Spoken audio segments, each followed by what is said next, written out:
So marijuana is our topic tonight with KC Savage K's wife, Emily, and his father, Joaquin, who's in studio with us to talk about KC's plight as he battled cancer and his medicinal use of medical marijuana. Now, you guys had to move from, excuse me, Alabama to Washington. Yes. You had to seek licensure, but then you had to be licensed as well as his legal representative, right? Yes, I was his authorized representative.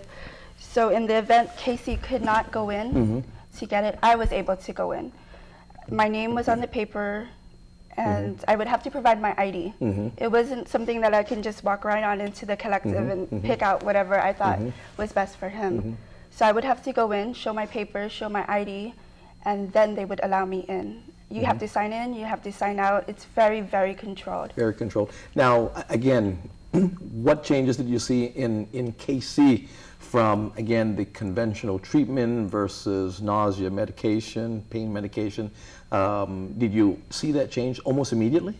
No, not almost immediately. He went from taking 2 different kinds of anti-nausea meds and 2 different kinds of pain meds, all within the same amount of time. And then when he decided to do medical marijuana, it was maybe a few days. It wasn't instantly on that same day. Sure. A few days later, he decided to just push all of that aside and try the medical marijuana, which he did, and it did help him a lot. A lot of people don't know that in December of 2012, Casey wasn't walking. He was using a walker. His doctor encouraged him to get on hospice care immediately, and Casey didn't want. He said, you know, I can still do it. I'm not gonna do that. Let me just try some more, which he did. And to the doctor's surprise, the doctor was really, really surprised. The next week he went in without his walker. He was walking, he was fine, and the doctor couldn't understand why. He couldn't understand why he was walking when just last week he couldn't walk.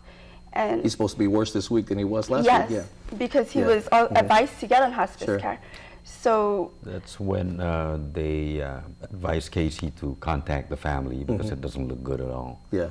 And they said, contact the familia because it's downhill from here. And those were his exact words. It's downhill from here.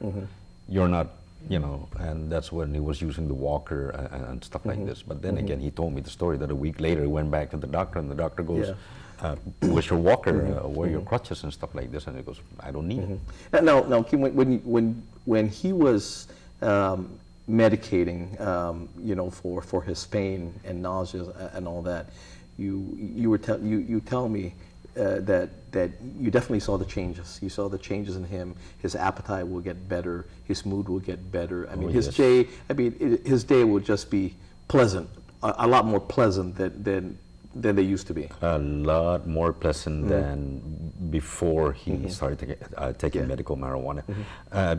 I saw it. Emily saw it. You know, the family that were there, the family members that were there, they saw it, and I did see the change. He had more appetite to the point where he gained a little weight, perhaps. You know, and so forth. So he's more easy to get along with. You know, some of the effects.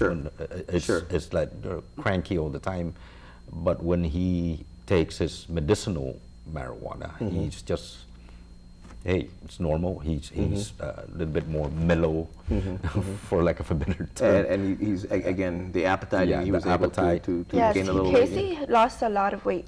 He lost close to 50 pounds to the point where he would have to see a nutritionist. The nutritionist had to step in and tell him, you're losing too much weight within a certain amount of time frame. 10 pounds in less than a week.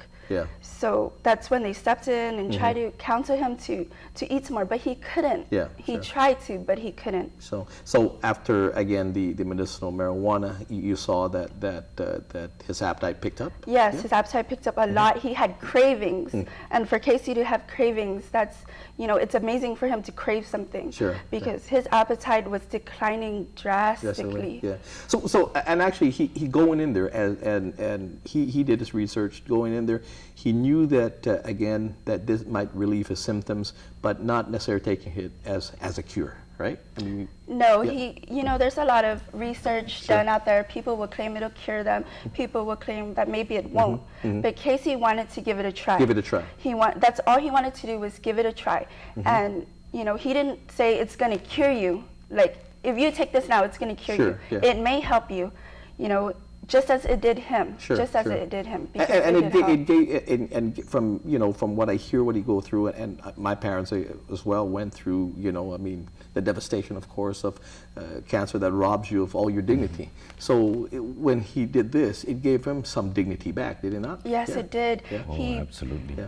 It helped him to write more music, because for a certain amount of time, Casey didn't. He took a break from music for a little bit, but then he was able to get back on and produce song after song to the point where people were amazed. We were amazed. Slow down, son, because he would write like 20 songs in 1 week. And Now let's jump ahead, because of course Bill 215-32 was named after, of course, after Casey, and that's going to be something that lives on, as you said in the report here.